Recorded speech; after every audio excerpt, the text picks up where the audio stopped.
What's going on? What's going on? What's going on, good people? You know what time it is. It's time for the party line. The Falcons have defeated the Vikings. We're getting ready to get to it. So before you get tapped in, go ahead and hit that like and subscribe button on the way in. We got you covered. It's the BirdCage. Let's go. Okay,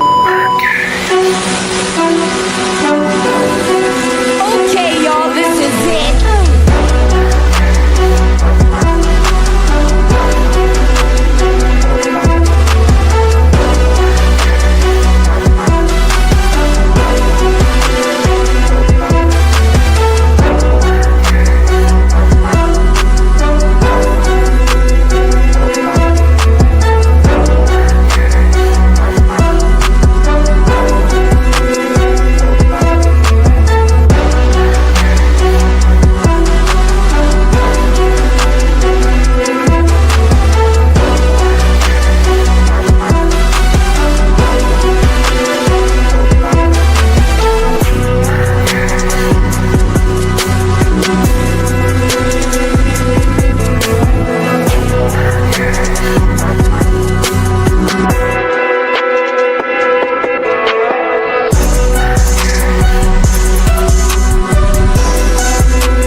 What's going on, man? You know what time it is. It's late. We burning the late night oil, but the Falcons get the dub with a strong defensive performance and a strong running game. This is what we call tough sledding today. So first off, we got K-Dub in the building. What's good, man?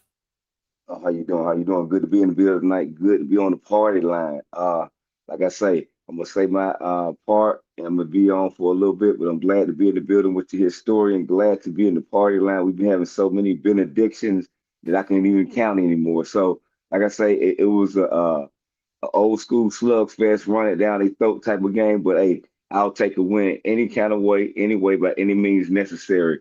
So let's go. Let's get into it.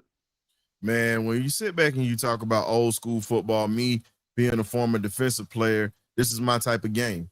I understand everybody wanted to see Penix get to it, but I'm gonna tell you just like this here. This is a man's game when you have a defense that's stepping up, making plays. Because I said my X factor was gonna be the defensive line this week. When you look at it, 5 sacks in the first half, and then they ended up going stupid in the second half. You got both of your rookies that get picks from Xavier Watts and also Billy Bowman getting that first pick or whatnot. Really should have probably would have been 2 picks for Bowman tonight, but it touched the ground. And you really see that AJ Terrell was out. It didn't change anything because the pass rush was still there. And D Alford, I got to give it to him. He kind of put the clamps on Justin Jefferson in that second half when he was on him. You got to give it to him. So with the way that we say it, we got a defense. Finally, we have a defense. Now we just got to get the offense on board. Yeah. I mean, I can concur and echo the same things you're saying. That defense looked outstanding. I don't know how good they would have looked if they had played a little bit in the preseason and didn't have the little rest they had to knock off last week. But I'm eager to see how they'll look week 5, week 6. I mean, these guys are just flying now. They really look better than I thought they would look tonight. So I'm ecstatic about how they look. I just want them to continue to stay healthy. We went and lost AJ tonight, so we'll see how that fares with that hamstring. But moving forward, I like the way that everything was moving around. I just like the way that pass rush was getting there. I like how guys were wrapping up and not and executing the tackles and not letting guys get loose. I just liked a lot of things that I seen tonight. I know it's a small sample size, but I'm so happy to get on the right side of winning and getting the record back to 1-1, and going into the Monday and the rest of the week and correcting our mistakes and see what we got on film and what things that we can also shore up and get better with and continue to move on to the next game. But man, I'm just ecstatic, man. The game plan, the way they called it, the way they, even the way Raheem coached it, everything looked good tonight. So I hope people don't bash him. I know there's gonna be some people, there's always gonna be some people that that get down on the Falcons about something, but you can't argue with a win. So usually wins kind of cover up a lot of glaring mistakes. So hopefully tonight, the coaching staff doesn't get thrown under the bus too much tonight. So we'll see what happens. We'll see what the callers and the other people that follow the show when they come in tonight. We'll see what they have to say. Here's the best part about tonight. When you talk about this defense and we talked about pass rush, we have not generated a pass rush since 2017, if you want to be honest. And now that you have it, you're having it from multiple guys. The 2 first-round draft picks got their first sacks tonight. JPJ got the first one, and then you had Jalen Walker pretty much doing his best Jake the Snake Roberts patting the DDT. If for my wrestling fans, you know what that is. Grab him in the head and just take him down to the ground. So when you look at it, the Vikings were a playoff team. Their defense is top 5 for a reason. Brian Flores gave us hell tonight. You got to tip your cap to him because he matched Zach Robinson play for play. But the one thing that was working in our favor, because they, like I said, injuries helped out, but I'll take a win, whatever it is, because these guys are professionals and developing talent. Guess what? We were able to run the football on this team, and we were averaging 7 yards a carry. Bijan had a hell of a night tonight on the ground, opening things up. But again, I'm going to be honest with you. I think we need to use Algier a little earlier than we did, but I'm not mad at him because that defense was really worn out by the time Algier started to when he got warmed up. So I can't be mad at how they did it, but, hey, we got our wish. We got to see that. And then next, we got a wish to see what a kicker actually looks like, and a consistent kicker. Parker Romo goes 5 for 5. And, he had chip shots that he hit, and he made his extra points. But the 54-yard kick, he nailed it. And had extra and pretty much had more leg to go with that kick. So I'm a little bit more comfortable at this point going into this Carolina game now that we got a kicker. Now, the other thing that has to get better is our offensive line with pass protection. We were able to throw the ball on quick routes, but we were not able to hit the deep ball tonight because of the fact that we struggled with pass rushing. And Jake Matthews got whooped tonight like a brand new kid that just stole a toy out of a store. He really did. He got whipped pretty bad. Last week it was Big Bird getting treated like Little Bird, but this week it was Jake Matthews getting treated like a stepchild. So, but I mean, all in all, I mean, you're going to have adversity happen, and things happen in the game, but they withstanded it and was able to alter the game plan to where that running game really took shape. So the whole league seen it, and the whole nation seen it. So once those guys get rolling, you better watch out. That's all I'm going to say. I mean, this man, Bijan was shaking people out their draws tonight. So, I mean, I don't know. So, all I know is defenses better watch out for these guys. Then you got Tyler running that tank right down people's neck and throat. So, I don't know. It's a lethal combination. It's kind of like I'm not saying we kind of really needed Penix to be a game manager tonight. It wasn't his night to light the sky up. So, I mean, so now, what that shows the team and shows the fan base is we can win in all different facets of games. You know what I'm saying? So I like what they showed tonight, and I wish they continue to go in that format and see that'll continue to get wins next week against Carolina. And the best part about this whole thing, as I said before, was the Falcons literally put everything together in this game defensively. And this is something that you're going to have these high-powered offenses that you're getting ready to deal with. Carolina's 0-2, but they definitely got weapons, and they definitely showed that they are a threat. Even though they lost to Jacksonville last week and they lost today, we cannot be their bounce-back game to get their first win of the season. That is something that we cannot let happen. The other team that we got to talk about is the Washington Commanders coming up. JD5, those guys, they lost their starting running back, possible Achilles injury the other night. But the one thing that I saw, they're very vulnerable. They can't stop the run. because Green Bay was able to run the ball with Josh Jacobs and they were able to throw the ball. And then we saw the same thing with Carolina. When you really look at it, if we run the football consistently, we win ball games. We got a stable of backs. Now, I want to see the passing game open up. I'm not going to lie. But right now, like, while this offensive line is still trying to figure it out, we got to be able to run the ball consistently because that's what's going to win ball games for us. But we got Ron popping up in here. What's up, Ron? What's up, y'all? How y'all been? What's up? Good to see you, Ron. What you got for us, Big Ron? It was an ugly game, but I take it. I really take it. I love the defense. I love how we got 6 sacks tonight. I love it. But Zach Robinson, that dude right there, somebody needs to slap fire out of that dude. I'm sorry. Wait a minute. I ain't gonna let you do that because here's the problem with that.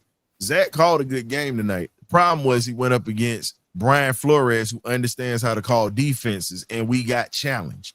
Now, normally, I'm going to let you go with that, but tonight I can't. We got 220 yards on the ground, and he stuck with what was working. Think about that, Ron. We were moving the chains, and we controlled the possession. We pretty much had controlled time of possession in the game.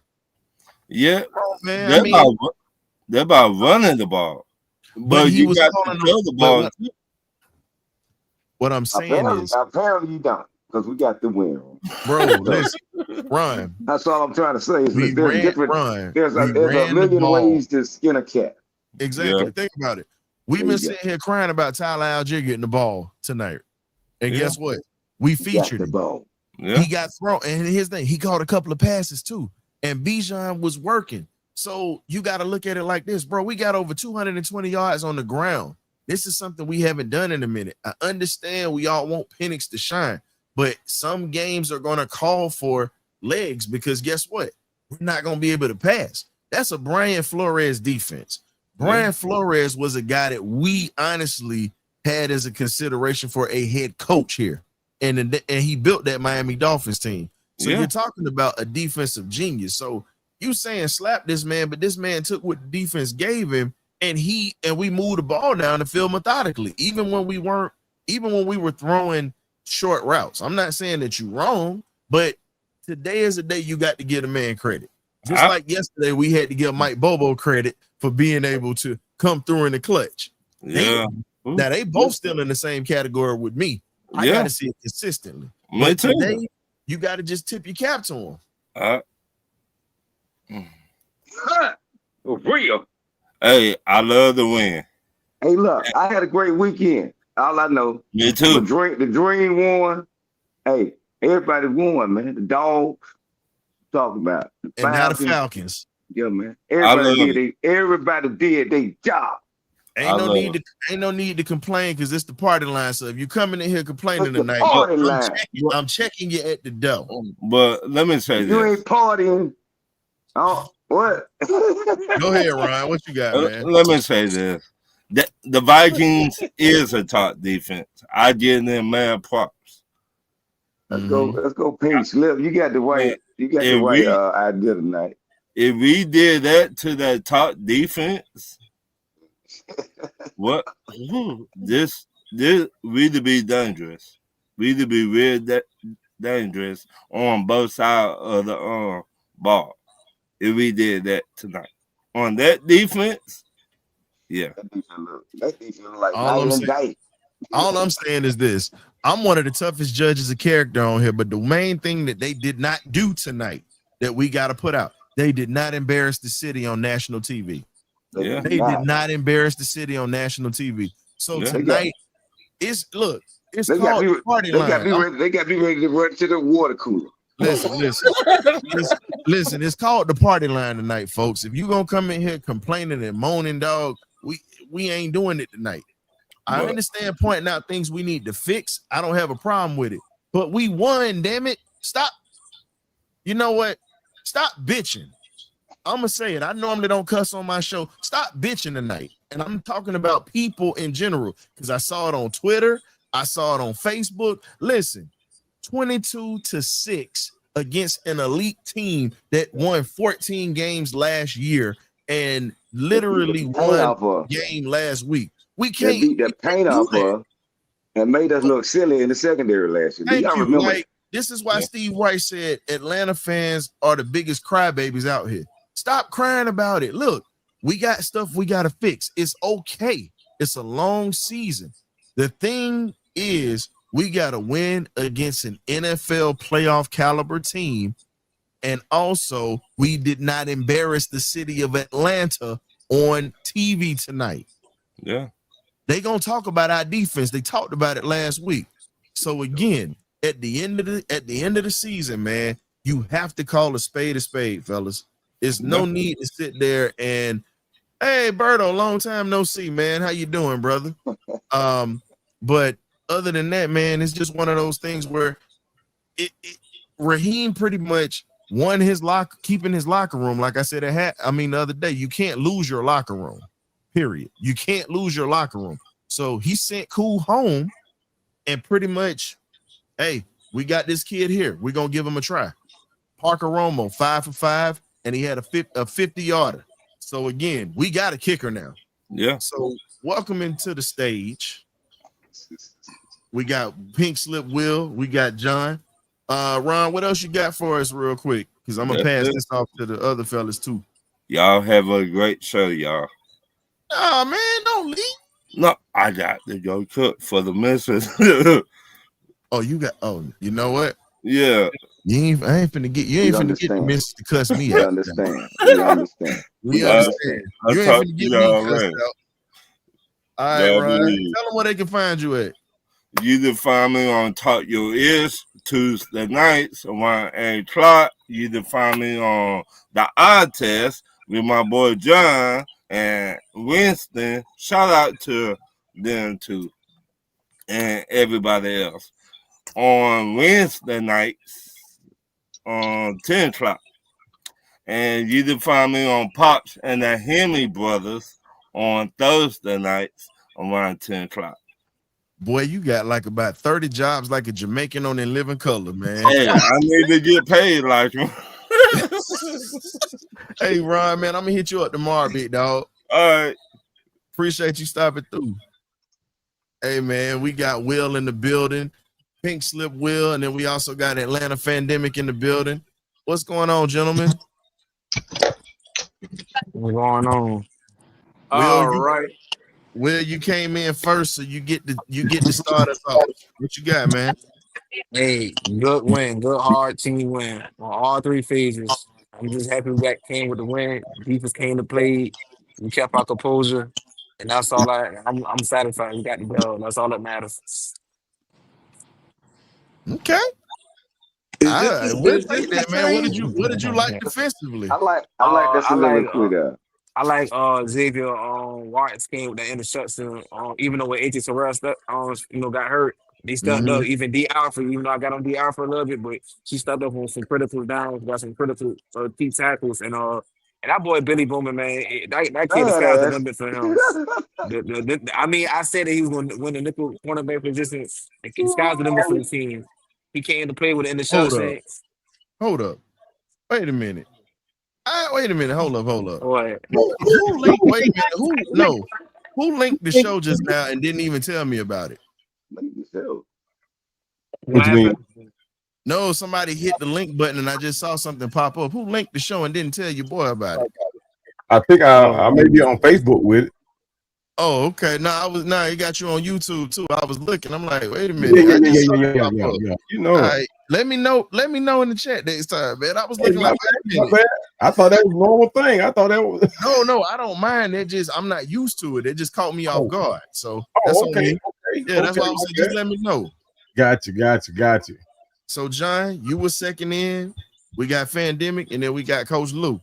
So, John, what you got? I'm the one that was talking about my city because my city deserved a win like this, even though it wasn't the way that I wanted it. And we definitely got some things we got to work on. But there is a question that I need to ask everybody. How on God's green earth does a man get flagged for coming offside, and my offensive lineman grabs him and holds him to keep him from killing the quarterback, and he gets popped for a holding penalty, which offsets the doggone the offside penalty? What the hell going on here? How that work? By looking at the law, it was a hold, so they had to call it. They let that. So- They just let that go, John. That's just what the hell they did. Yeah. But see, my thing is that if he hadn't held him, Penix was dead. Mhm. Yeah. And see, okay, what are you? So I'm supposed to let the man come in and kill my quarterback, okay? And he done jumped offside. All right, he done jumped offside. But he Now- got flagged for holding. Yeah, and the man gets flagged for holding. Come on, no. Something needs to be done about that. Something definitely needs to be done about that, because see, if he hadn't grabbed him, he had a beeline toward Penix because of the jump that he had offsides. You know, Yeah, but let me tell y'all something. I hadn't seen a defense swarm like that since the grits. I was about to say, He said grits blitz. 98. Since the grits blitz.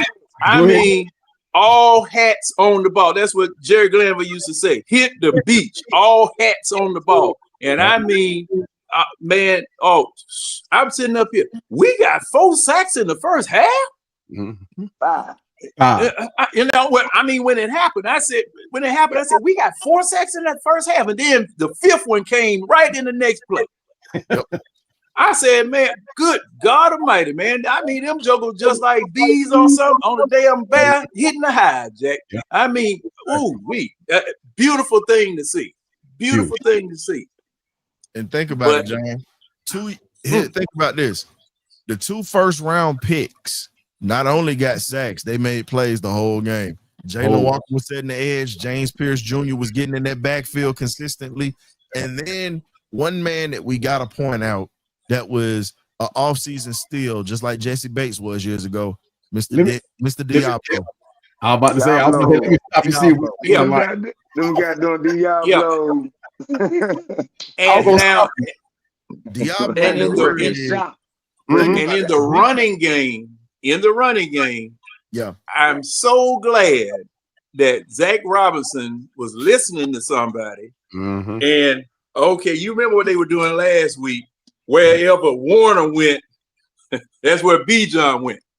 Okay, I'm glad to see that we got. Matter of fact, you had 3 people in the backfield.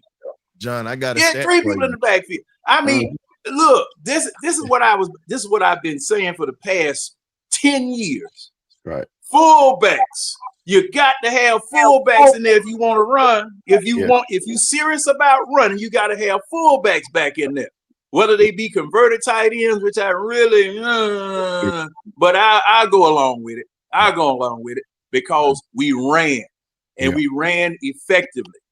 Okay, there we go. John, yes. I'm sorry, I don't know why that happened, but let's do it like this here, fellas. I'm gonna throw this out here. I got some stats for you. Now, you were just talking about it, John. We had 6 sacks tonight. We had 5 tackles for losses. We had 4 pass deflections, and we had 11 quarterback hits tonight. Yeah. That right there is a drastic improvement from what we had last year when you talk about this defense. Pandemic, what you got for us, man? Hey, man, I'm going to say one word: defense. Yeah, I can't say it enough. I mean, the last 5 or was it 6 series that they stood up against, it went punt, fumble, punt, interception. You cannot act like John said. This is the exact replica of that grits blitz. No one man was a show. It was a total team collaboration, and they did one thing. They got pressure. You know, I think McCarthy had 1 or 2 plays where, you know, he made a couple of plays, but other than that, it was like he drew it up on paper. Special teams, Oh my goodness, a whole lot better than last week. A whole lot better. And I was kind of suspect on this matchup coming into the game, but Elijah Wilkinson and Jonathan Grenard. I thought Grenard was going to have a field day with him, but he couldn't do nothing with Wilkinson. So what did he do? He had to go to the other side and face Jake Matthews. Mm-hmm. And he gave Jake Matthews all he could have. I mean, Jake Matthews, I mean, that's where the sacks came from on Penix. Yep. But when he faced Wilkinson, oh my goodness, he couldn't do nothing. Absolutely nothing. Fights make, how do they say it? Styles make fights. Yeah. Styles make fights. And that right there was damn near as close to Canelo and freaking Bud last night. That was literally what that was, because Wilkinson put on a clinic. He had one penalty, which was a false start. But again, I said this last week. I said he had 2 penalties, but he held his own. Now, apparently he's gotten better. When he had 2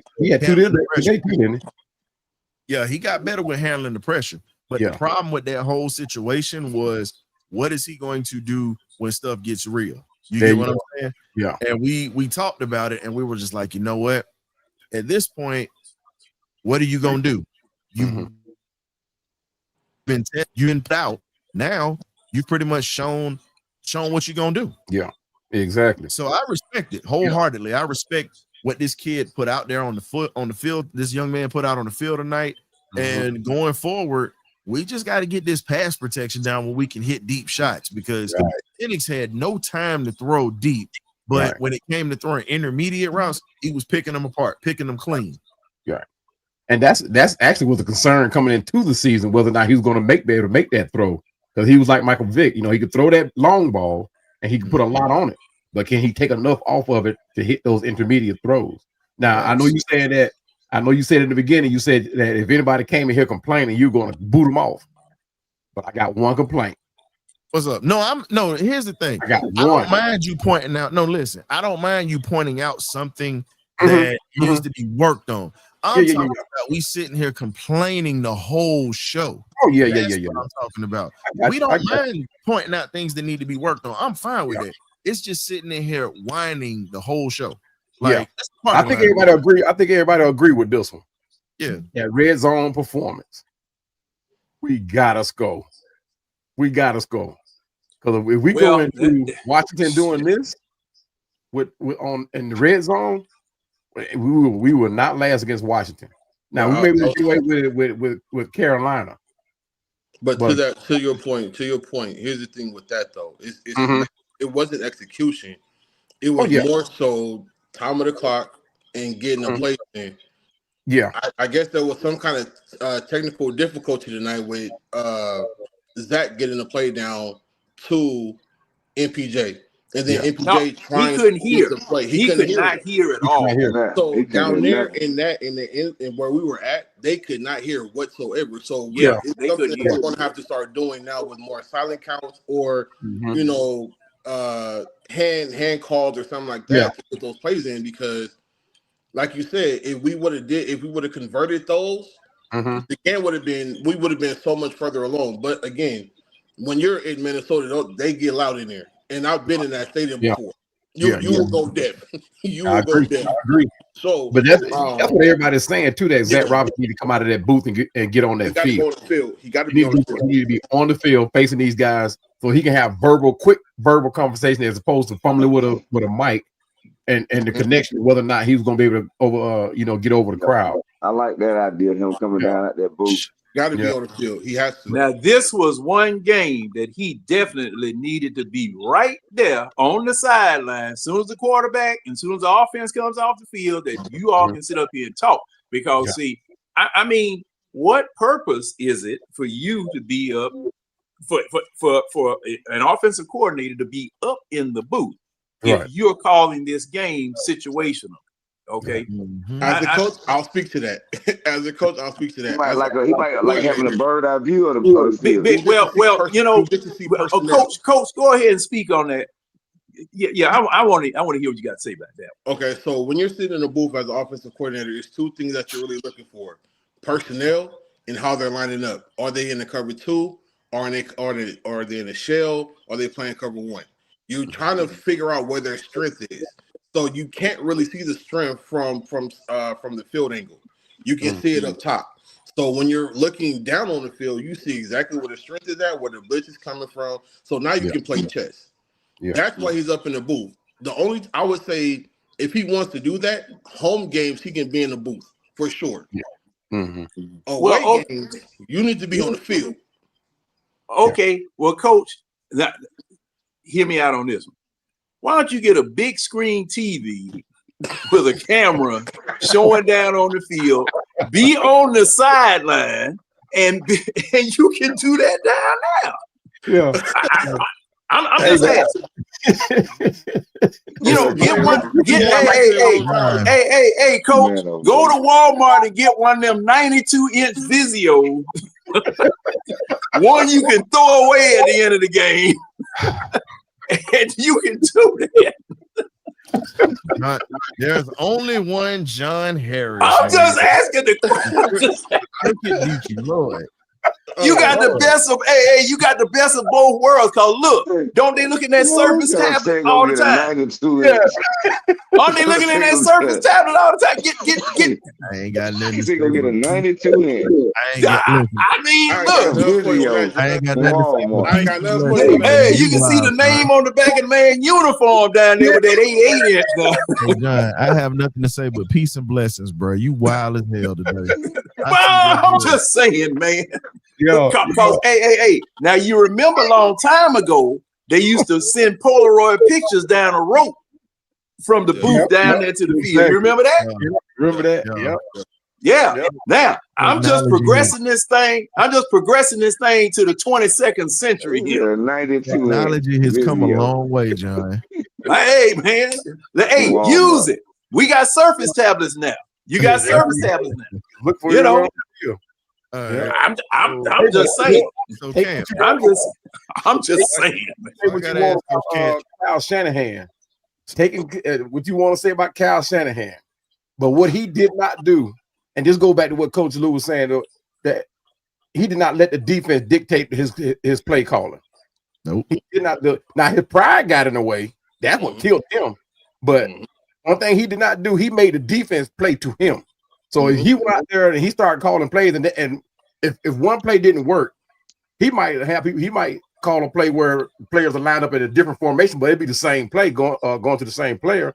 But that's one thing he did not do, and I think that's one of the things Zach Robinson is going to have to do as he grow as an offensive coordinator. He's going to have to be able to on a whim call plays that he want to work against the defense that's standing up to what he's calling. Like he said, he got to play chess with him. Mm-hmm. Yeah. Call from the seat of your pants. Yeah. Fellas, so here's the thing. Let me bring it back because Coach Cam hadn't had the time to put his stuff out there. Coach, I just asked a question. What you got? Nah, all you guys pretty much hit it on the head. The one thing that I took away from the game tonight is that, one, we need to at some point find Jake's replacement, but Elijah and Jake are going to have to give Michael Penix more time to throw the ball. That's really the biggest issue. We can run the ball down anyone's throat. Warner is one hell of a blocking tight end. He creates so much space out there. He creates so many holes for Bijan and Tyler to get through. So on that side of the ball, we're solid when it comes to the run. We're just going to have to be a lot more aggressive in the passing game to allow Michael Penix to be able to actually get through his reads, because he got through maybe 1.5 reads tonight before they was down his throat. The defense tonight, the one thing me and Ryan have harped on for, I want to say, the last 3-4 years, if you get one solid guy to be the leader of this defensive line, they will go as he goes. And James Pierce Jr. tonight was that guy. They couldn't block him. They tried to double him. They still couldn't do it. And then when you have someone like X-Men back there and Billy Bowman, even though he got toasted one play, we got lucky with that one. Those two guys, I've said it for the longest time, you need other guys that will allow Bates to just roam the field. And they give him that ability. So when you have your best safety back there just being able to roam, you take away a lot of good looks that the opposing quarterback has. Right. So if we continue to play and add on tonight's performance, hey, Cam, I feel we sorry. forgot the two best D linemen tonight was one of my X factors that I had as a breakout for this year. I told everybody, I said Zach Harrison is a problem. Yeah, Zach Harrison is a problem. He was my guy, and I It picked was a him. problem And I last told year until he everybody, got hurt. and I told everybody, I said, hands down, I remember what he single-handedly did to Georgia. It didn't come up on the stat sheet. Stetson Bennett was uncomfortable that night. Even though they won that game, they had to fight to get that, and Zach Harrison was the problem. Because Now, look what he did last year. exactly. In his fans game. In his fans game before he got hurt. Before he got hurt. Zach Harrison, I compared, and you can go look at the footage, and I said it when we drafted him. I said Zach Harrison is a poor man's Javon Curse. A lot of people didn't want to believe me when I said that. that sounds about right.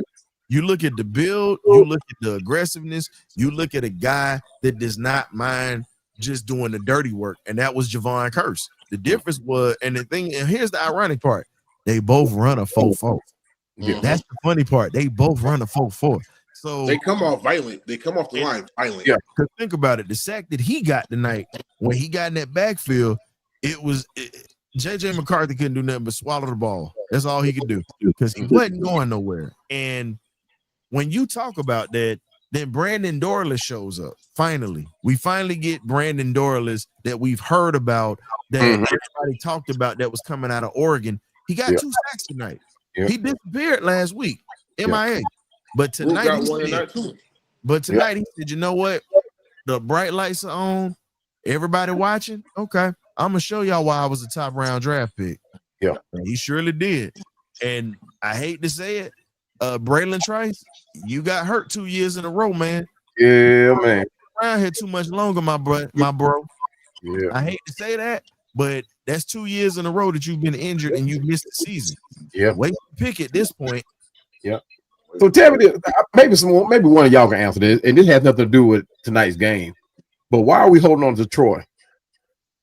Troy, we holding on to him. They had to put him on an injury list. He got pictures.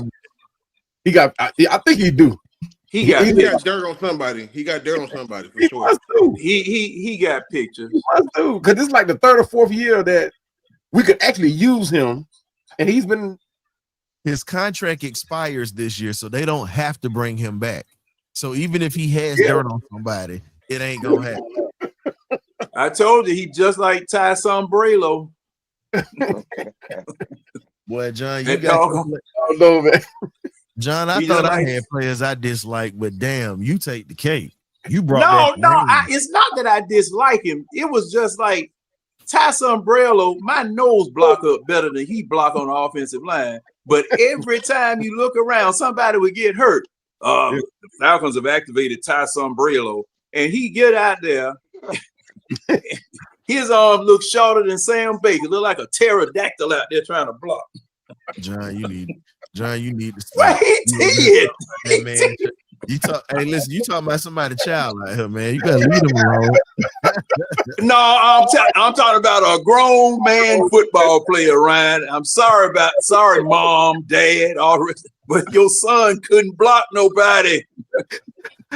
Hey man, but look, we gotta move on. Can't argue with that one, but I'm sorry. We gotta move on that. Now here's the one thing that I think we need to work on. Now it's a great win, but here's something that is 2 things I'm gonna point out. We got to stop killing our own momentum. There you go. We've done that at home, and we did this on the road. We have to stop killing our momentum. We do it just about every game, don't we?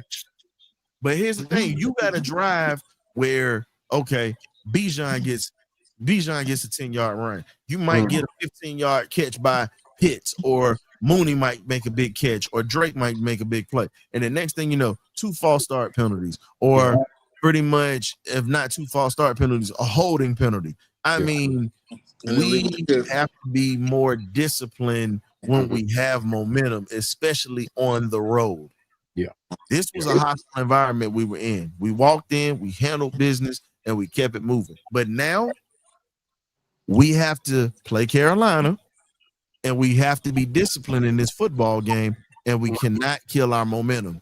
Right. Period. Right. Well, I'm gonna tell you what. And I rarely say this, but these officials were called in holding. Yeah. They were called in some holding call. Now we were getting held all last week. I was surprised that anybody on the defensive line left the field with clothes on.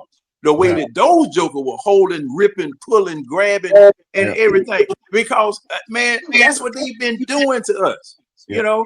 And I'm just glad the officials gave us some. I mean, they were calling holding just about what every three to five snaps on the fact because the Falcons were getting back there. I mean, they would get just like they were last week. Okay, it resulted in sacks. It resulted in sacks this week, and I mean, oh man, like I said, man, I hadn't seen anything like this since the Grits Blitz, man. They were just coming from everywhere. Yeah. They were just coming from every place. Yeah. I was trying to explain to my son how the Grits Blitz was made up. Like there were no superstars on that team outside of Claude Humphreys, and he was like the glue for that defense. But I actually had to pull up the stats to get my sons to realize the impact that the Grits Blitz was. I mean, that Grits Blitz don't even talk about it. But you know what? You got to put before the Grits Blitz came around, you got to put together before it got the nickname. You got to talk about how that defense was actually good before they got that name coined. Right. We got it coined or whatnot later in the 70s, but the true architect of that defense was Tommy Nobis, rest in peace. Yeah. And a lot of people forget about him because Tommy got tired of management. They weren't trying to build around him. And y'all lived through that. That's when John had that afro looking like a damn Black Panther back in the day with that kufi on back in the day. But all I'm saying is you got it, like you said, you pay homage to Claude Humphrey. Don't come to Chicago. Tommy Nobis. Outside of Tommy Nobis, then you also got to look at the fact that you had a shutdown corner in Roland Lawrence that a lot of people don't talk about, and he leads the franchise still with interceptions. He's not in the Ring of Honor, which is a shame. And hell, he's in the Hall of Fame with the numbers that he got. And then, but when I was talking about, I'm talking about initially when that defense was built. Oh, initially that was the only household name. Oh yeah, those are the household name at that time. But the others made their name when they got on that defense. And Ken Reeves is another one we forget about all the time. Yep.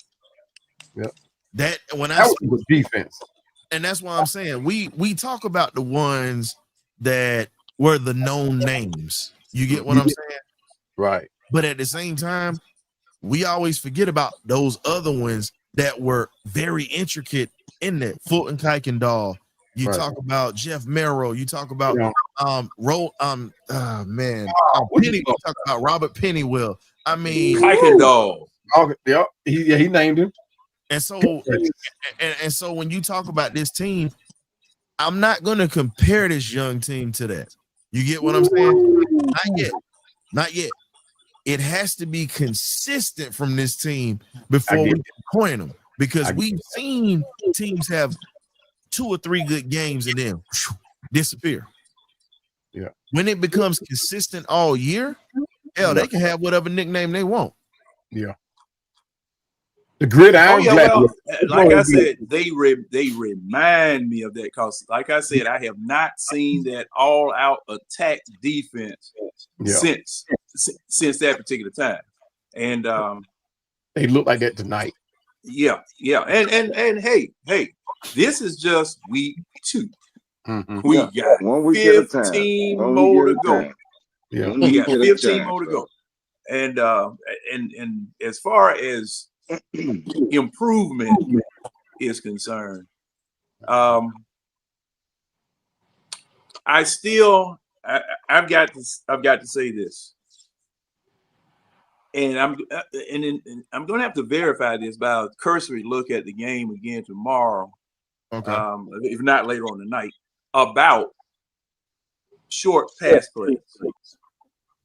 Because when we came out and walked down the field, Penix was getting that ball out of his hands. And see, they timed him tonight on 2 passes.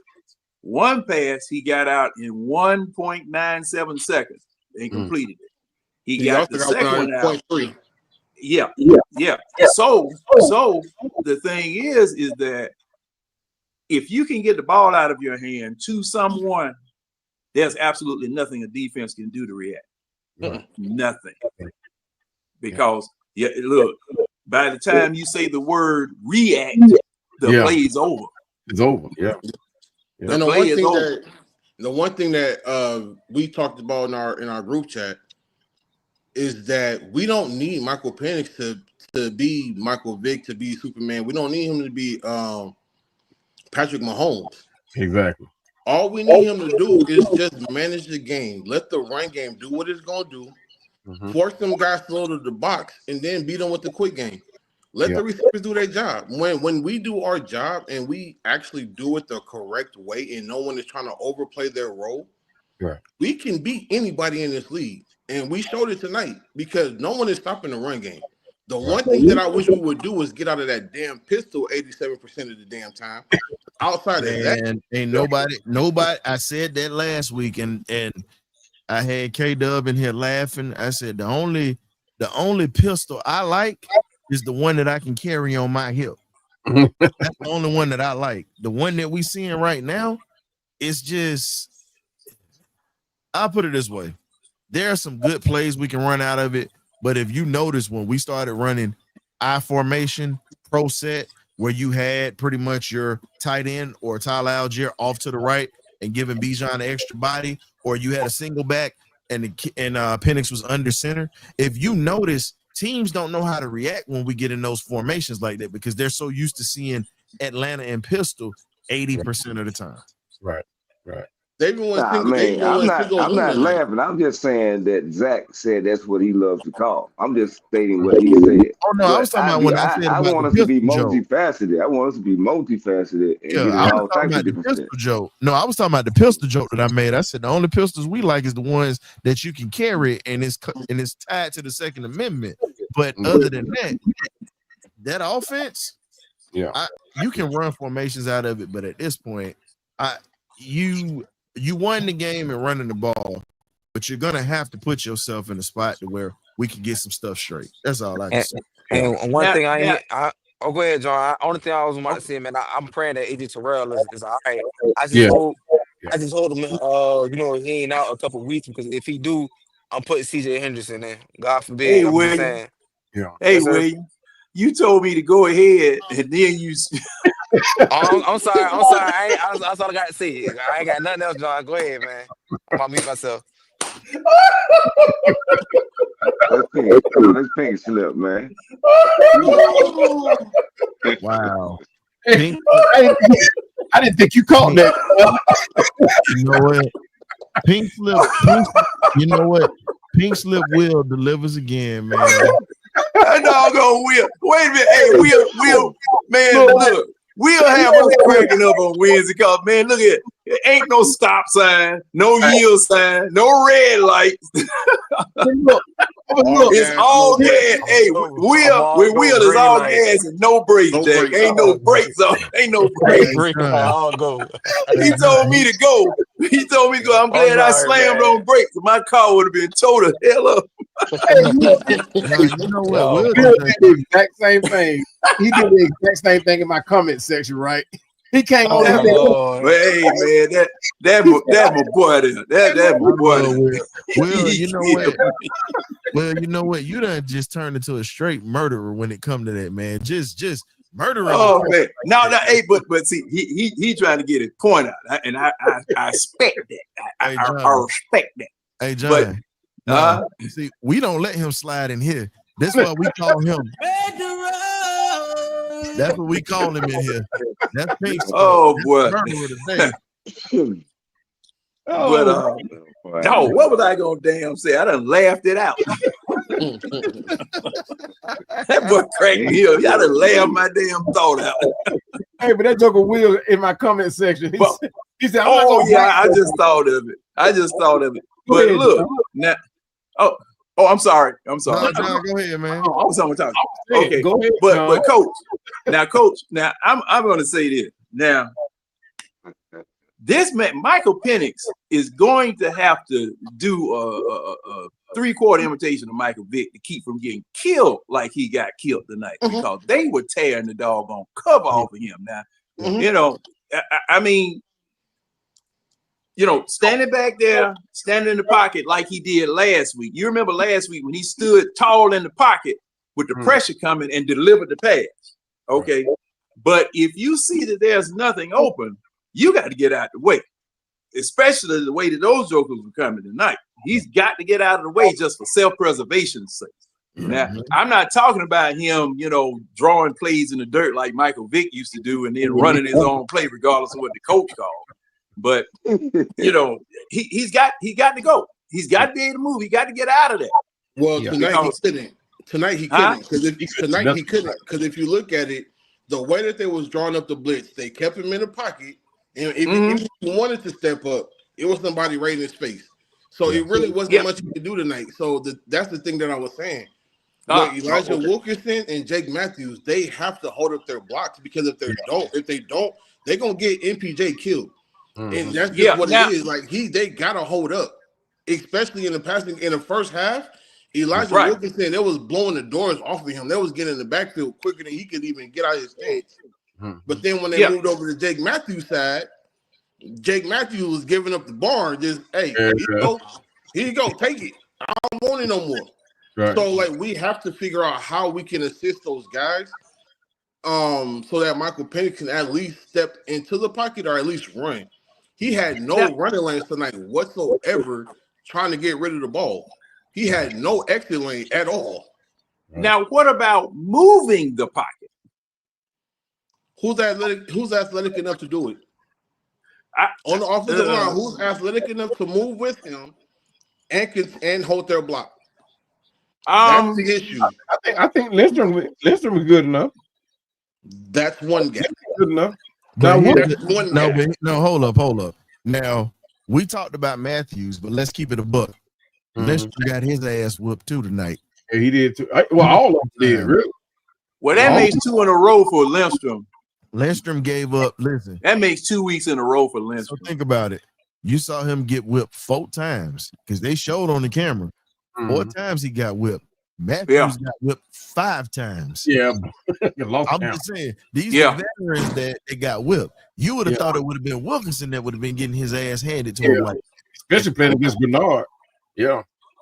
Point, all you can do at this point, is just kind of chuckle and laugh, because it's like, all right, the guy that we worried about is holding his own, and the folks that we didn't worry about, they need help.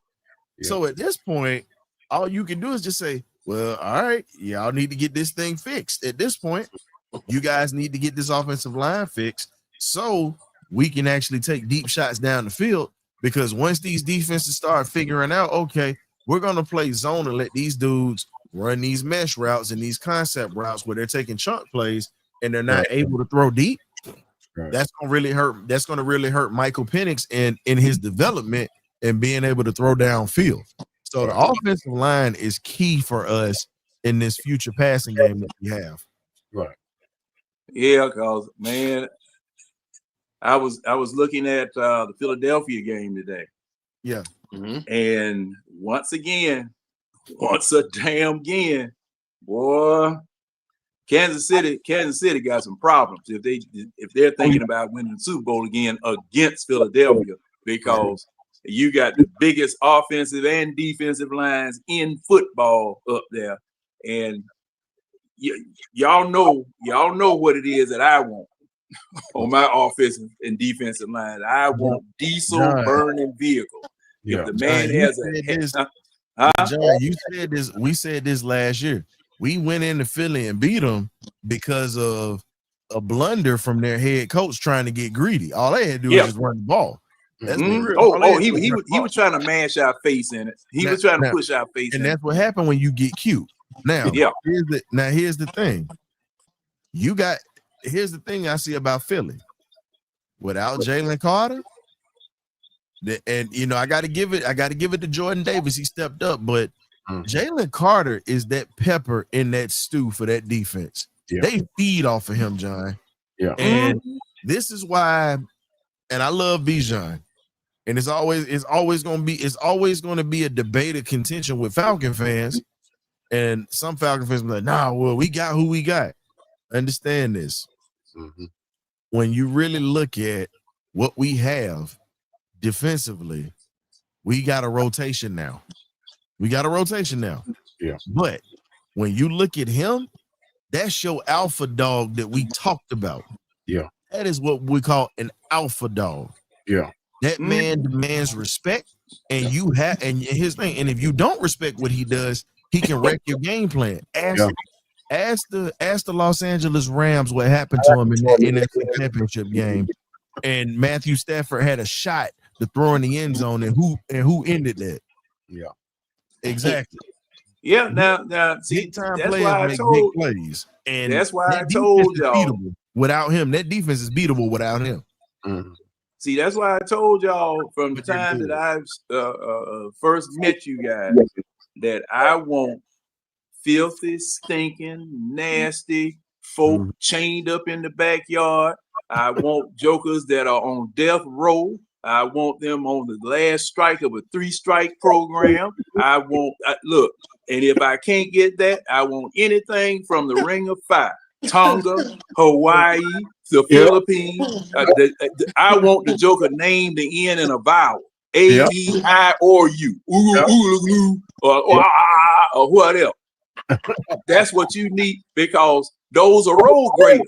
Mm-hmm. Those people either bust a hole in something or seal a hole, and knock people over or grab them and you can't let go. Yep. All these pickup trucks we used to get around here. Man, look, they're 1500s for a reason. Mm-hmm. Sometimes you don't need a 1500, you need a 3500. Or like one of them big Ford 9000 LTLs. I mean, man, look, when the Joker pass gas, I want to see it. Black, smoke, diesel. That's what I want on the line. Right. I'm sorry. That's what I said during the draft, that if he's Samoan, he played over there in the Midwest. Mm-hmm. As an offensive lineman, or one of these cats from across seas who played rugby at 330 pounds playing rugby football, bring him in as a lineman. Because I want somebody that's gonna play knock the snot at you every chance he get.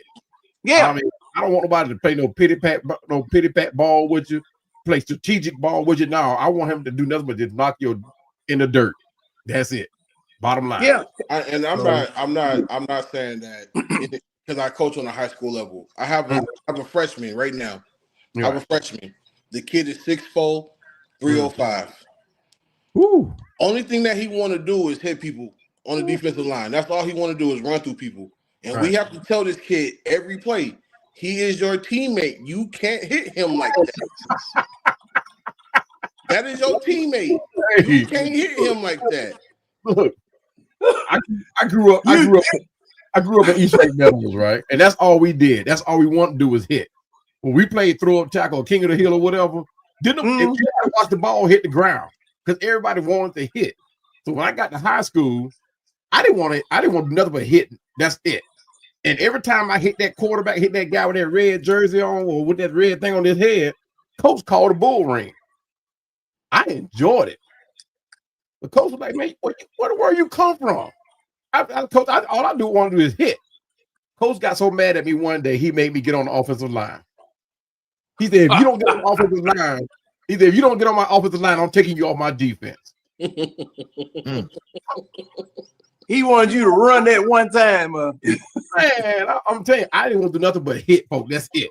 When I got to that, when me and my brother got to that school, they changed that defense from a 3-4 to a 5-2. Both me and my brother playing linebackers. We didn't want to do nothing but hit. That's it. We saw the ball. When you ran against us, you had to run to the sidelines. Mm-hmm. Did you? What years did you play in high school, man? Back up in Atlanta. 85 through 85. 85. Yeah. Yeah. You remember East Lake Meadows, do you? K Dub is from East Lake Meadows, who just left the show. He from there. Oh, yeah? yeah. Hey, man. Yeah, that's what we grew up at. But here's the thing. So did you ever get to play against Westwood in them schools and MD Collins back in the day? Man, what? That's all. Look, we was a double A school. So I got a question for you. Do you remember a football player by the name of Christopher Walker? Played at Westwood first and then played at MD Collins, and he ran track. Him and Chauncey played together at MD Collins. Name don't ring a bell. Name don't ring a bell. So I was playing against schools like Doug, East Atlanta, Bass. Okay. Smith High School, Green Teleferro, Green County. Okay, you know, so you weren't playing against MD Collins or Westwood back in the day. I didn't play against Westwood. We played against MD Collins. That was what we had to travel to. Yeah, my father graduated in '85. Chris Walker. Okay. That's why I was asking. And he played over at Westwood first, and then played at MD Collins. Yeah, I probably wouldn't know him. I probably wouldn't know because that's when I started playing in freshman football. You was a freshman. Yeah, that makes sense. I probably wouldn't know him.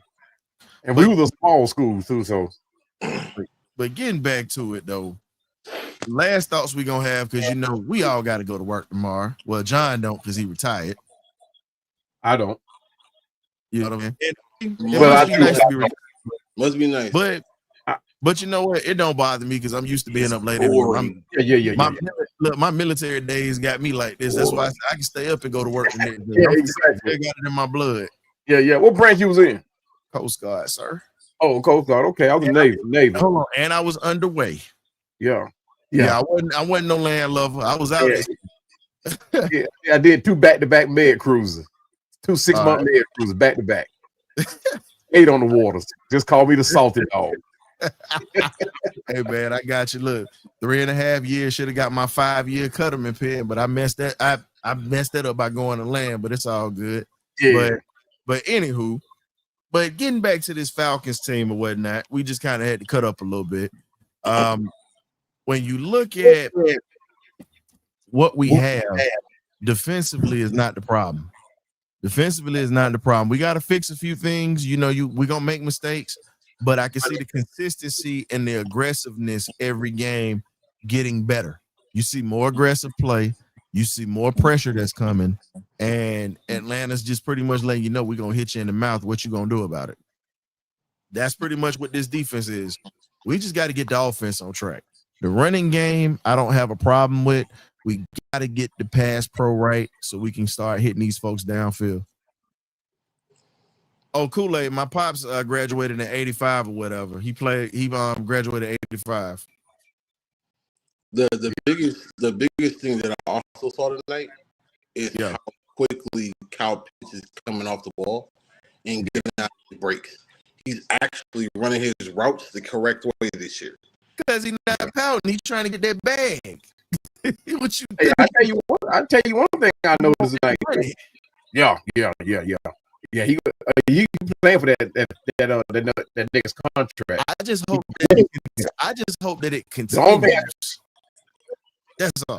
Because the one thing, Ryan, me and you have talked about this over the last 2 years. Kyle Pitts, he quits on his routes consistently. Tonight, even when he wasn't the target, he ran his route and he ran it the way it was supposed to be ran. He didn't cut it off. He didn't jog it out. He ran it full speed. And then if the play was coming to him, he actually looked to make a block. So he's looking like a football player. Now the question is, can it consistently keep going? No.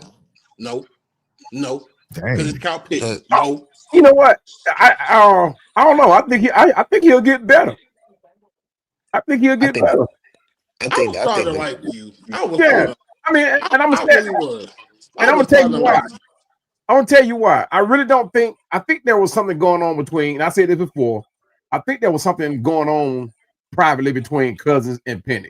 Cousins and Penix. But when you look at how Penix and Pitt play together, no, not Cousins and Penix. Between Cousins and Pitt, because they were best friends. And Pitt recruited them to come here. If y'all remember. Yeah, I think there was something because remember during the draft they were saying something about the conversation that they were having. And I think stemming from that, there was something going on outside of the game, right? But when you look at how Penix and Pitts play together, he finds Pitts. I mean, he doesn't connect every time, but he finds them. He actually looks for him. And then you have Penix actually speak up for him and say, hey, I want to play with Penix. But here's the thing that you also got to look at too. Like you said, something happened between Pitts and Cousins because Pitts was the one who recruited him to come here. Right. That's who recruited him. Right. So when you think about it, Pitts fell out with Kirk last. Yeah. I'm gonna bury you in this office. I throw to you here and there, but it's just what it is.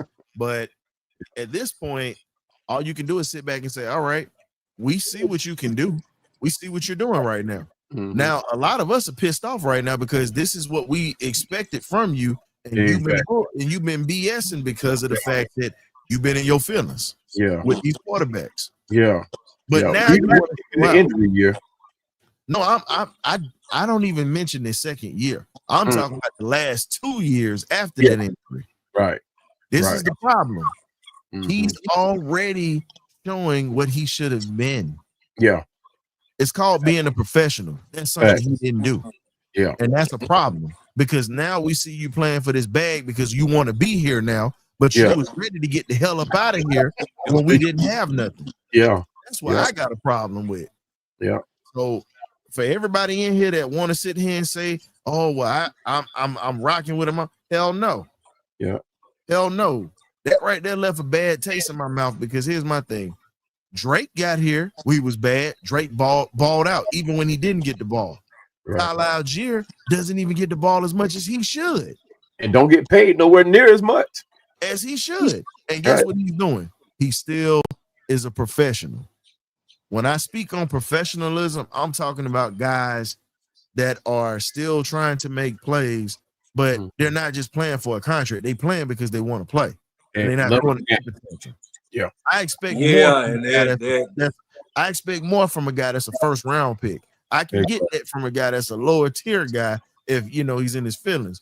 But I expect more. Not even just a first round pick.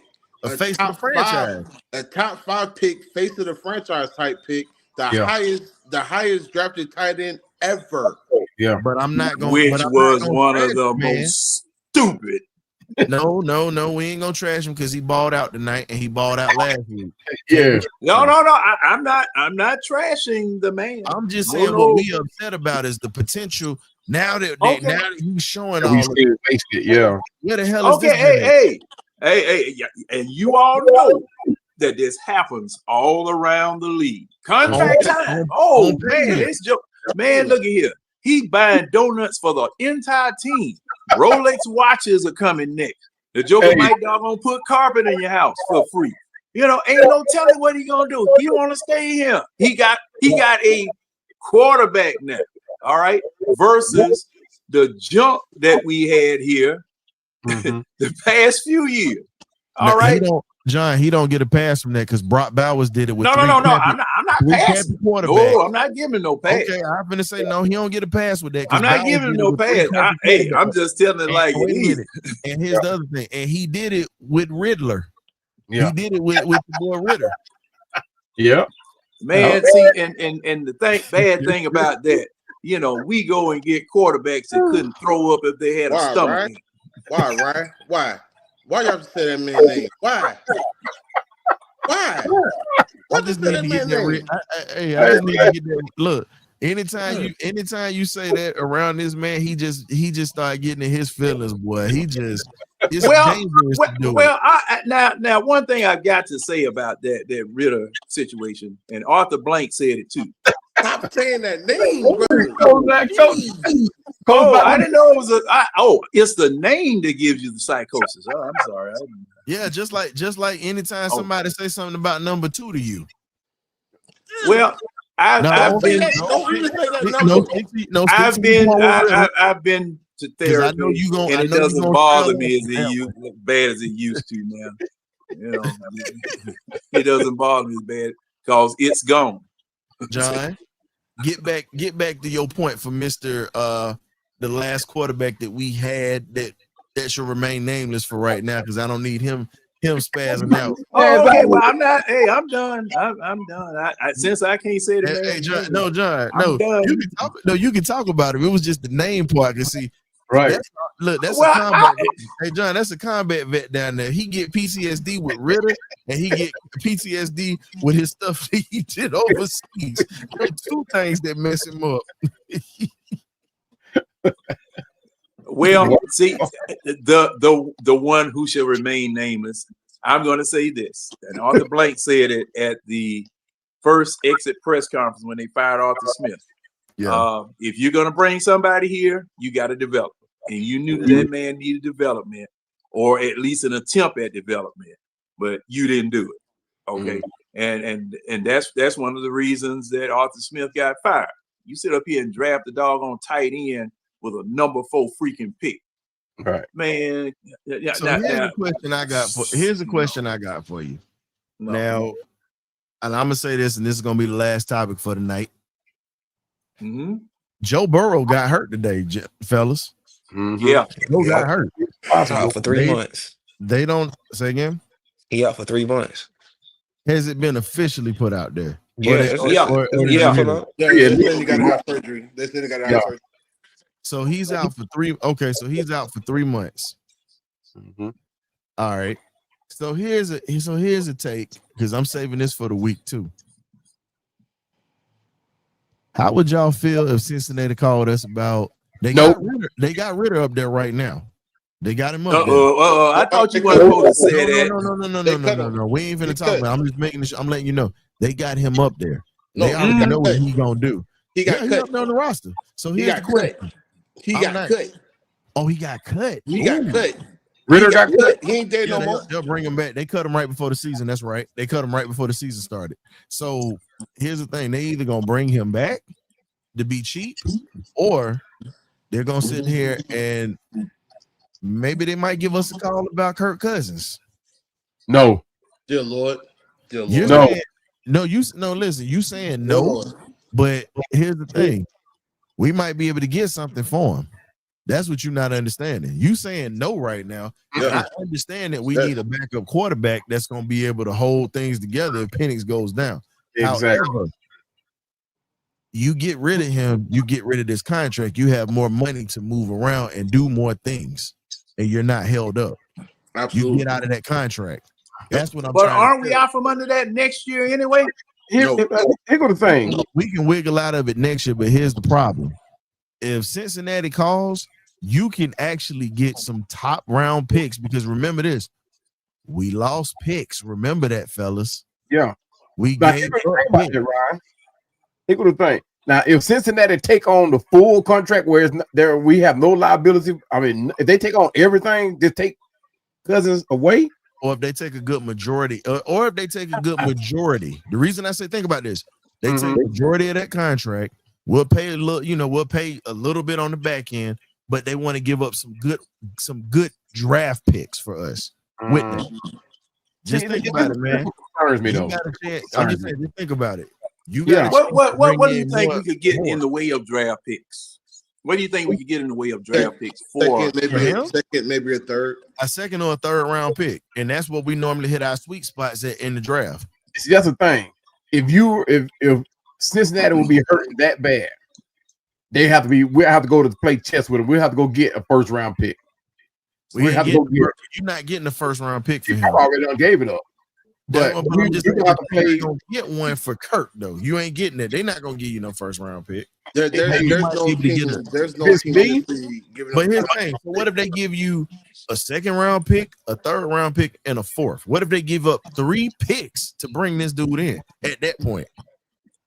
I will pack his house up. I will pack his house up myself. Listen, if they're willing to give up multiple picks to bring that dude in and take half of that contract and we'll pay the other half, that's a steal for us. Money wise, it is. Money wise, it is. But when you look at the team that we have now, right, that could very well go to the playoffs and beyond. If something was to go crazy, like it's probably been known to do, are we going to trust that the ball in Emory Jones' hands? Are we? Oh, Emory is on the injured reserve right now. Emery's not a bad. Here's the thing. Emery's not Emery's even not a bad backup for us. quarterback. That's Emery's my not a point. bad quarterback, but he's on injury reserve. So that's my point. right now, we Here don't we have to have bring him back. back. What's the quarterback we let go? Easton Stick. Ethan Stick. We have to bring him back. So here's my question for you. You bring that up. I got something for you. You brought that up. So I'm gonna play devil's advocate. Okay. Come on. We get rid of him next year. You still gonna be stuck with the same problem with these backups. Yeah, we won't be held. We won't be accountable for the money. But if we're not, here's my thing. If they're willing to take majority of that money and we're not stuck with that, yeah, I'm just saying, we literally still would make out with draft picks. This is what I'm saying. We gave up a ton of draft picks last year. Yeah. And what I'm saying is this. We still have to build up depth on this team because let's be real, we don't have championship depth right now. Yeah. We don't have it yet. So at this point, you want to unload something like that and get some dividends for it. I'm all for that. Now, if the price ain't right, you keep him right here. Yeah. I got let him sit. That's all I'm saying. I'm not saying just shoo him off, but I'm saying make sure that you get some compensation for this guy if we do get rid of him. You gotta get something out of the deal. Oh yeah. We definitely got to get something. We do need some offensive linemen now. So aren't we going to be close to about $80 million of money next year? Anyway, John, here's my thing. And this is what I'm looking at. I'm looking at bringing in another veteran tackle at this point. Yeah, they gave McGarry that money, but he done got hurt. He's damaged goods at this point right now. And everybody's like, "Oh, we gonna struggle." Okay, Wilkinson done figured this out. Yeah. So at this point, okay. Yeah. Go ahead and don't forget, we got that tackle from Cincinnati. No. He came out of Wisconsin. That's Jack Nelson. Jack hurt his. Remember, Jack hurt his calf. That's the reason he's not playing. He would have been starting over Wilkins. But I'm talking about the guy we got from Seattle though. The one that rookie that came in and held down against Matthew Judon. He came in like 2 days before the game, and Matthew Judon wasn't able to do nothing against it. He's pretty much a project player that has to be developed. No, he's talking about the cat we got from Seattle. He's on the practice squad. He's a guy that's not good in pass protection at all. Now, he did no, I'm saying, but overall, he had a good game, but consistently, he's not good in pass protection. Yeah. And that's the reason why Seattle let him go, because they're good with developing linemen over there in Seattle. But I'll just say this. I really believe that we have the ingredients to make a playoff appearance. If we get beyond that, we'll be playing with house money at this point.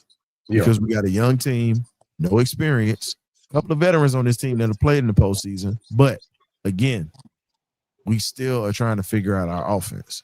Still have not figured it out within having a whole year of Zach Robinson being here. Hey, is it we haven't figured it out, or Zach Robinson hasn't figured it out? Zach Robinson figured it out. You already know what we need to do. It's the combination of the reason I'm saying we is this. We sitting here as couch coaches talking. We pretty much armchair guys. If it was easy, we'd all be employed. And I have to get on myself with this too, because I'm guilty of it as well. Right. However, I will say this.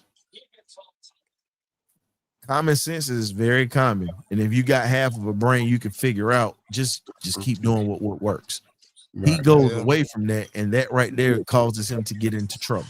That will cost us ball games, fellas. And there's also Bijan is saving Zach Robinson right now. There's also a thing called execution, because he can call the right play, but if the offensive line ain't gonna block, and if they run the wrong route, it doesn't matter. So again, it's two parts to this. Because that can call up the right play, but if they don't execute, it's still going to end up in a negative play. And if the offensive line does execute and he calls a terrible play, same thing. So it's both parts. Both parts work in tandem with one another. They have to figure that out. That's the biggest issue. They have to figure that out. I think it's more on Michael Penix's shoulders. And I'm gonna tell you why. Because when he was over at Washington, He didn't have an offensive line when he was over at Indiana. he didn't have an offensive line there. But no, he had an offensive line at Washington. No, he had a line. It was over in Indiana. He didn't have a It was line. Indiana. No, he He did. had no line. That's why he's always hurt. You don't. Here's the thing. You don't make it to the national championship game if you ain't got that O line. And he had 1,000-yard rusher in that backfield. But he had to. He changed something too, though. And He did the exact same thing. He did the exact same thing Tom Brady did when Tom Brady first got to the league. But Tom Brady didn't have an absolute line whatsoever in New England. But you remember Tom Brady was the guy. He liked to throw that. When he first came in, he liked to throw that long ball. So I'm gonna give you this. Since you say that, I'm gonna pull this up for you because here's the thing. In Indiana, he didn't have a line. He had to use his legs at that time. Right. After he blew when he blew his knee out twice, he goes to Washington. Jimmy Lake had a team built already.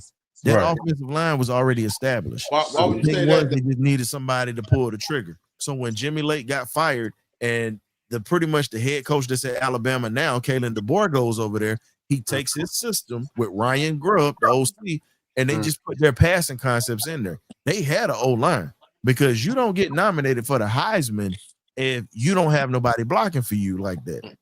I'll tell you why he got nominated for the Heisman. He used his legs more. No, he didn't. No, he didn't. He was a pocket passer. He was a pocket passer. Yes, but he didn't use it nowhere near what he did over in Indiana. But he did use his legs in situations like what we were talking about today, where he needed to use them. When he became under duress, he got on the bike. He got going. But when you have 1,200-yard receivers. And you had Roma Duze. Yeah. You had the other running back, and I can't remember the other receiver's name. All of those guys was over 1,000 yards in their respective positions. Right. Roma Duze was the number one receiver in the nation at that time. Right. He had one of the greatest offensive lines in college football 2 years ago. Cam, hold up. This is what we're gonna do. I'm just gonna go ahead and pull this up. Just so I can make sure you don't think I'm lying. Here you go. Michael Penix Jr.'s numbers at Indiana. He blew his knee out that year in 2018. He had 1,300 yards in 2019, 1,600 yards passing in 2020. Now he goes to Washington in 2022. Right. He has 4,641 yards and he had 31 touchdowns and 8 interceptions. The next year, he damn near had 5,000 yards passing with a 65% completion rate, 4,903 yards with 36 touchdowns and 11 interceptions. That was the national championship year. You want to see the difference? This is why, here's the thing, it wasn't much of a difference when he was at Washington. This is why he was considered a Heisman finalist, because him and Jaden Daniels were the two best passing quarterbacks in the country that year. So when you damn near get 5,000 yards, you have to have an offensive line to block for you, and you have to be able to do that. He didn't run much that year. Did he have that offensive line, or did he have great receivers? The offensive line was ranked number one in the nation. He had both. Who's offensive line? Washington was ranked number one. Washington was ranked up there, but then here's the thing: Michigan got the Joe Moore Award because they had more rushing yards than Washington. That was why. But Washington's offensive line was right up there for that Joe Moore Award. And here's the crazy part: Georgia's offensive line was up there, even with the crappy year that they had. Right. With Carson Beck. So again, when you sit back and you look at it, appreciate that, Georgia. But here's the thing: when you sit back and look at it, you got to remember Jaden Polk was the other receiver who was a top draft pick. That's I still think of his name. Thank you. So while we're saying that, no, Penix had weapons. Yeah, he had weapons at Washington. It was not like Indiana. That's why we're like, no. We understand what you're saying about Indiana, but Washington, no. Kalen DeBoer to another level. That was a complete football team. That was all the way around. Because remember, we also drafted Braylon Trice up out of there too. Right. Until they faced Michigan. So when you look at Michael Penix Jr. or whatnot, yes, he can run, and he let you know he a Florida boy because he got them feet on him. But at the same time, 305, baby. He's quick. Well, he ain't from 305, but still. Nah, that boy Dade City right out of Tampa. But Yeah. you know, he's quick and he's quick, but he's not fast. But the thing is, I keep telling people, hands down, his passing game is really stuff of legend because he worked with a coach that won on every level. The only reason why Kalen DuBois don't have a national championship is because of JJ McCarthy.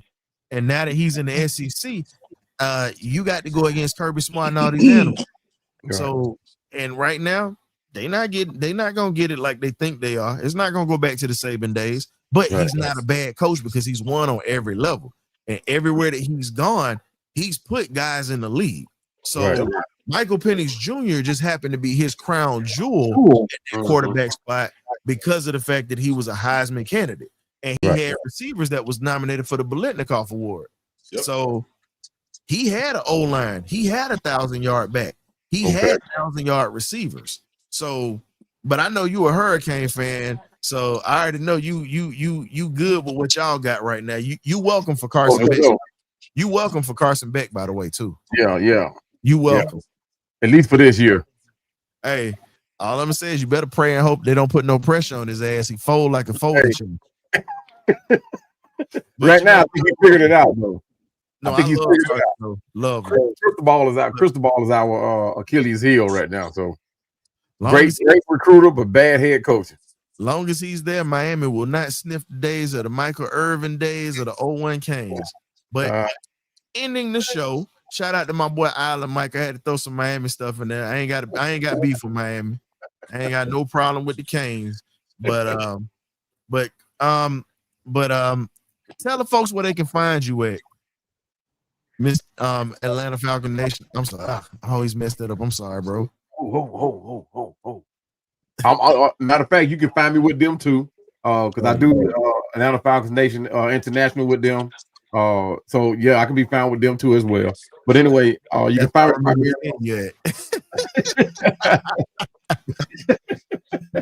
But yeah, you can find me on YouTube primarily on Atlanta Falcons Pandemic Facebook. I'm going to start up another channel where I cover all sports now. You're gonna be able to find me on Spotify. You're gonna be able to find me on matter of fact, I won't even be on StreamYard no more. I'll probably move on over to Riverside. StreamYard is tripping right now. But yeah, you can find me on YouTube, man, with everybody. So I'm primarily on everybody's podcast. I do pretty much just talking content. I address issues. Yeah, and I be on just about everybody's podcast. But I try to level up with everybody, but I'm trying to find a day where I can actually give fans what they're looking for. I don't like doing pop-up shows. I know a lot of people like doing them, but I want to give a day to where people can know where they can find me and join me when I do this content. So but yeah, just look out for more for me to come. This is gonna be an exciting season. The Falcons gonna give me all I can handle right now. So but the Miami Hurricane page that's coming up as well sooner than later. We're number 5 right now, so it's a lot to talk about. But look for me out on YouTube, y'all. Don't worry about it. We'll see y'all in the playoffs. Y'all got to get through our little brother though too. Who was that? Now don't say UCL. No, Georgia Tech, sir. Oh, okay. I'm a Bulldog fan, man. Yeah, for sure. Y'all got to get through our little brothers. We'll get there. Hey, about a year away. Hey, listen. It ain't sweet over there in Georgia Tech no more. There ain't no easy win no more. Hey, you saw what they did the other day, didn't you? Yeah. That's all I'm gonna say. But man, we appreciate you, Fan David, for coming through, man. Appreciate that, man. Next time, have me on, man. Good talking with you fellas, man. Great here. Don't worry, come back next week. We'll have yes, another sir. show. You're more than welcome. Oh yeah, we'll be there. Yes, sir. Appreciate you. Later. Peace. John, what you got? Hey, I really appreciate you guys letting me come in here and commiserate with you tonight and talk sports with you. You can find me on the Eye Test every Wednesday night at 10 o'clock on the CBS station. Thank you. You know what? If y'all go to the Eye Test, it's for people that's late night. It's the latest that the BirdCage has done in a long time.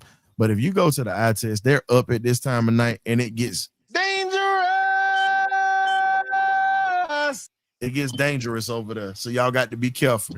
But Appreciate you, Yeah, John, y'all. for coming through. Will, Yeah.